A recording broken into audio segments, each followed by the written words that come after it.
नमस्कार दोस्तों, आप सभी का हमारे MDS न्यूज चैनल में स्वागत है। दोस्तों, आज हम बात करेंगे 20 दिसंबर के सभी मुख्य समाचारों और तमाम बड़ी खबरों के बारे में। दोस्तों, अगर आप हमारे चैनल पर नए हैं तो प्लीज चैनल को सब्सक्राइब करके बेल आइकन को भी दबा दें, जिससे आप सभी तक सभी ताज़ा खबरें जल्द ही पहुंचा सके। तो आइए दोस्तों, बिना टाइम वेस्ट किए खबरों पर नजर डालें।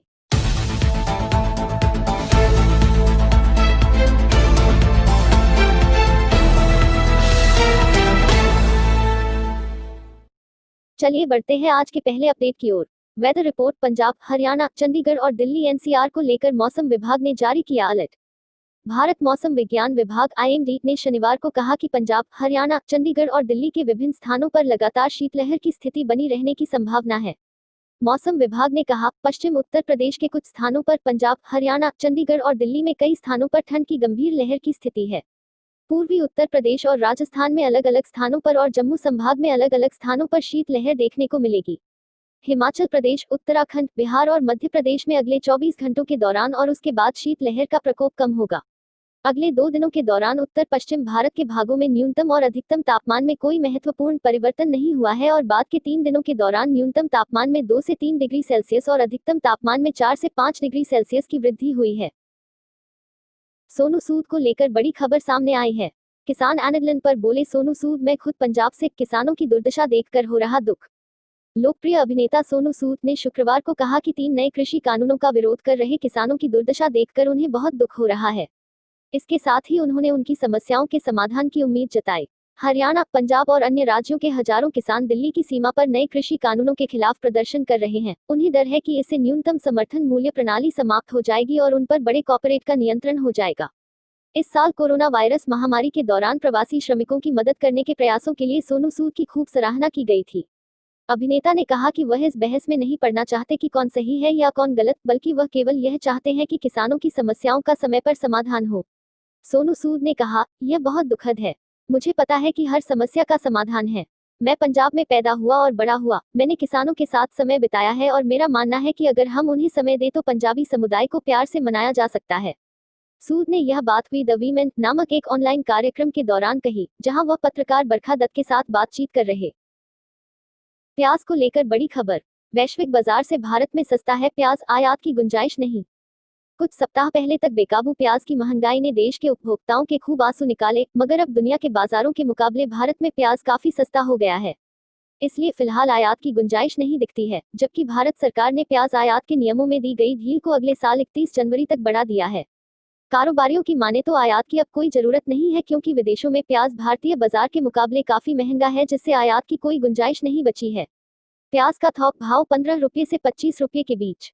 हॉर्टिकल्चर प्रोड्यूस एक्सपोर्टर्स एसोसिएशन के अध्यक्ष अजित शाह ने बताया कि विदेशों से इस समय प्याज का आयात रुक गया है, क्योंकि आयातित प्याज का लैंडिंग कॉस्ट 45 रुपये प्रति किलो पड़ेगा, जबकि देश के बाजारों में इस समय प्याज का थोक भाव 15 रुपये से 25 रुपये के बीच है। इसी बीच एक बहुत ही बड़ी व महत्वपूर्ण खबर सामने आई है। भारतीय अरबपति ने सिर्फ 73 रुपये में बेच दी अपनी $2 अरब की कंपनी। संयुक्त अरब अमीरात में एक भारतीय अरबपति ने अपनी अरबों डॉलर की कंपनी चंद रुपयों में बेच दी। इस अरबपति भारतीय बिजनेसमैन का नाम है BR शेट्टी, जिन्होंने अपनी फिनाब्लो PLC company Israel UAE consortium को मात्र $1.73.52 में बेच दी है। पिछले दिसंबर में उनके बिजनेस की मार्केट वैल्यू $1.5 बिलियन $2 बिलियन रह गई थी, जबकि उन पर $1 अरब का कर्ज बताया जा रहा था। BR शेट्टी की फाइनेंशियल सर्विस कंपनी फिनाब्लो ने घोषणा की कि वह ग्लोबल फिनटेक इन्वेस्टमेंट्स होल्डिंग के साथ एक समझौता कर रही है। GFIH इजराइल के प्रिज्म ग्रुप की सहयोगी कंपनी है, जिसे फिनाब्लो PLC लिमिटेड अपनी सारी संपत्ति बेच रही है। पिछले साल दिसंबर में फिनाब्लो की मार्केट वैल्यू $2 बिलियन थी। कंपनी द्वारा इसी साल अप्रैल साझा की गई जानकारी के मुताबिक उस पर $1 बिलियन से ज्यादा का कर्ज है। बताया जा रहा है कि यह सौदा संयुक्त अरब अमीरात और इजराइल की कंपनियों के बीच महत्वपूर्ण वाणिज्यिक लेनदेन को लेकर भी है। इस कारोबारी के पिछले साल से ही सितारे डूबने शुरू हो गए थे। उनकी कंपनियों पर न सिर्फ अरबों डॉलर का कर्ज है, बल्कि उनके खिलाफ फर्जीवाड़े की जांच भी। पाकिस्तान के विदेश मंत्री को लेकर बड़ी खबर। दुबई जाकर रोए पाकिस्तान के विदेश मंत्री, भारत फिर करेगा सर्जिकल स्ट्राइक। भारत की सर्जिकल स्ट्राइक का पाकिस्तान को इतना ज्यादा डर है कि वह दुनिया के सामने जाकर रो रहा है। पाकिस्तान को एक बार फिर आतंकी लॉन्च पैड्स पर भारतीय सेना की सर्जिकल स्ट्राइक के सपने दिख रहे हैं। अबू धाबी में एक संवाददाता सम्मेलन के दौरान बोलते हुए पाकिस्तान के विदेश मंत्री शाह महमूद कुरैशी ने कहा कि उनके पास विश्वसनीय जानकारी है कि भारत एक और सर्जिकल स्ट्राइक की योजना बना रहा था। शाह महमूद कुरैशी संयुक्त अरब अमीरात यूएई के 2 दिवसीय दौरे पर थे। उन्होंने दावा किया कि नई दिल्ली सैन्य कार्रवाई के साथ आगे बढ़ने के लिए अपने साझेदारों से अप्रूवल लेने की कोशिश कर रहा है।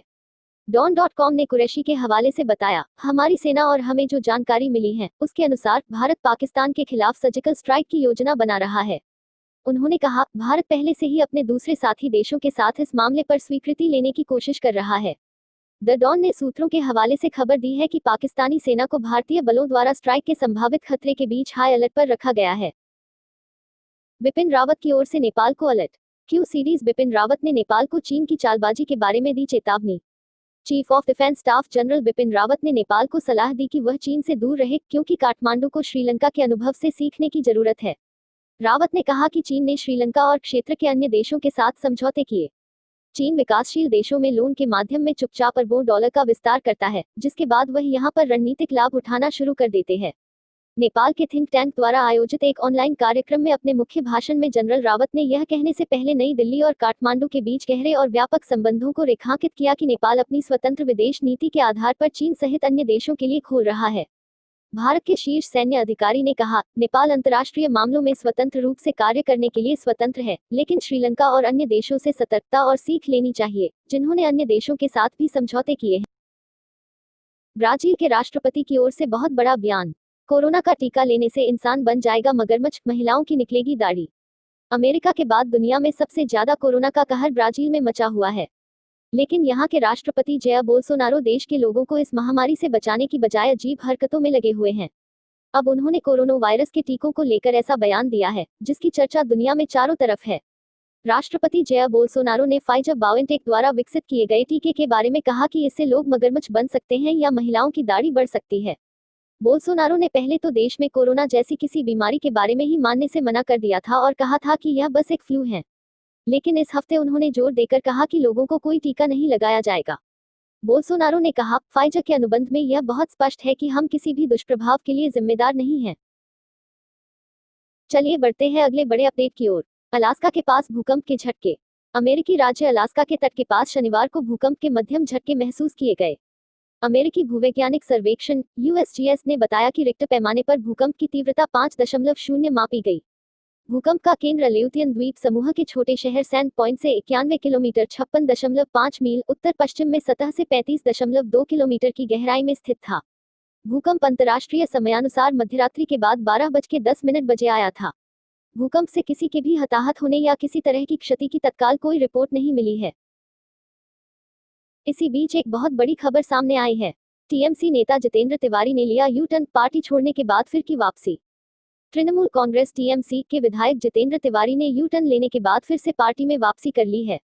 उन्होंने पहले टीएमसी के प्राथमिक सदस्य के अपने पद से भी इस्तीफा देते हुए आरोप लगाया था कि उन्हें लोगों के लिए काम नहीं करने दिया जा रहा है। हालांकि शुक्रवार को यू टर्न लेते हुए जितेंद्र तिवारी ने देर रात पार्टी में वापसी कर ली। तिवारी ने कोलकाता में मंत्री अरूप विश्वास से मुलाकात की और माफी मांगी। विश्वास ने कहा, तिवारी पार्टी में थे और पार्टी में रहेंगे। केंद्रीय गृह मंत्री अमित शाह के राज्य के दौरे से पहले टीएमसी छोड़ने वाले नेता शुवेंदु अधिकारी के बाद जितेंद्र तिवारी दूसरे नेता थे। टीएमसी के शीलभद्र दत्ता भी शुक्रवार को पार्टी से